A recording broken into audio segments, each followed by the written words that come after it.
How to change Spotify streaming quality.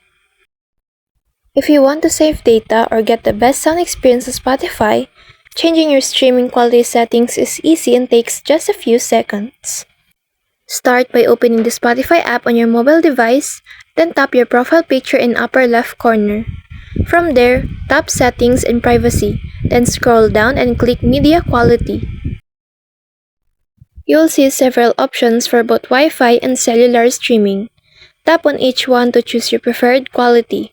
The choices usually include low, normal, high, and very high.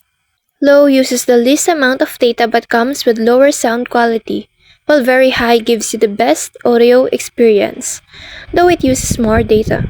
If you're a Spotify free user, you may only have access to some of these options, while premium users get the full range, including very high. And that's all for this video. I hope this helps. Thank you.